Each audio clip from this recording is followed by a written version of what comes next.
Selamat siang semua. Di sini dengan saya Fadil ingin mewawancarai seorang yang telah melewati masalah-masalah di masa Orde Baru.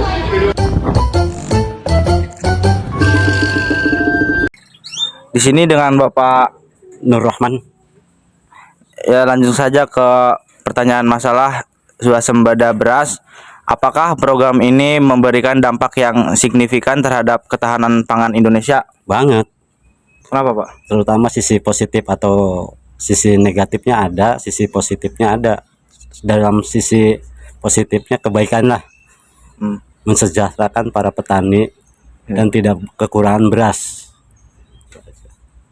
Ya, terima kasih kepada Bapak Nur Rahman yang telah berkenan meluangkan waktu untuk saya wawancarai. Tayangan wawancara akan saya alihkan kepada rekan saya di sana dengan narasumber yang telah hadir. Selamat siang, saya Bapak Nabilas. Di sini saya sudah bersama Bapak Haji Ano.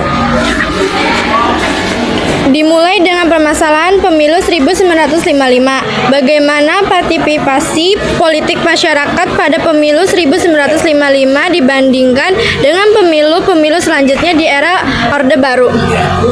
Partisipasi masyarakat pada pemilu tahun 55 itu lebih demokrasi dibandingkan dengan zaman Orde Baru. Kenapa?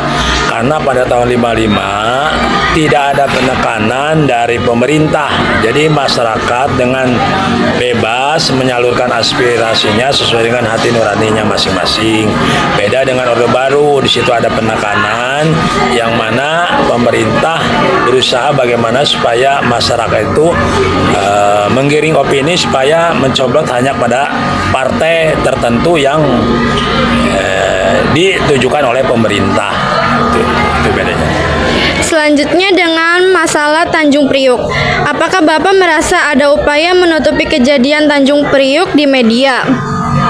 Ada, karena fakta yang sebenarnya di situ banyak rakyat masyarakat Tanjung Priuk yang kena musibah, yaitu tindakan kekerasan dari aparat pemerintah dengan menggunakan senjata. Ya. Hanya di media itu ditutup-tutupi karena takut ada penilaian dari Amnesty Internasional, dari organisasi nasional dunia, seolah-olah pemerintah Indonesia melakukan pelanggaran hak asasi berat. Oleh karena itu, para media yang ada pada waktu zaman Orde Baru semuanya tidak berani mengungkapkan secara lebih real dan nyata di lapangan. Untuk permasalahan Petrus atau penembakan misterius, apakah Bapak merasa bahwa kejadian Petrus memberikan efek jera atau justru ketakutan yang berkepanjangan? Ya, masalah Petrus sebenarnya adalah langkah yang baik dari pemerintah untuk mengatasi tindakan kriminal yang begitu tinggi pada masa itu, di mana penjamretan, pembegalan, perampokan, pembunuhan itu begitu tinggi tingkat kriminalnya. Maka pemerintah berupaya supaya menekan tindakan kriminal tersebut dengan melakukan apa yang disebut dengan Petrus penembakan misterius, dan hasilnya memang sangat signifikan. Setelah adanya Petrus, maka tindakan kriminal pada masyarakat sangat berkurang sekali. Itu manfaat daripada adanya Petrus. Sejauh mana Petrus berpengaruh pada pandangan masyarakat terhadap pemerintah Orde Baru? Mungkin bagi masyarakat dengan adanya Petrus memberikan apresiasi yang baik karena dengan adanya Petrus maka tindakan kriminal di masyarakat semakin menurun, ya. Tidak seperti sebelum adanya Petrus. Nah, cuman mungkin barangkali bagi pemerintah sendiri takutan bahwa itu termasuk pelanggaran hak asasi karena menghilangkan nyawa seseorang.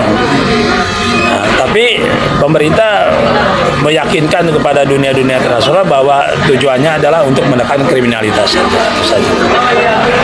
Seberapa besar pengaruh Supersemar dalam memuluskan jalan bagi Soeharto untuk berkuasa? Supersemar adalah suatu alat yang sangat diperlukan oleh Jenderal Soeharto untuk menciptakan stabilitas politik dan ekonomi akibat peristiwa G13 PKI.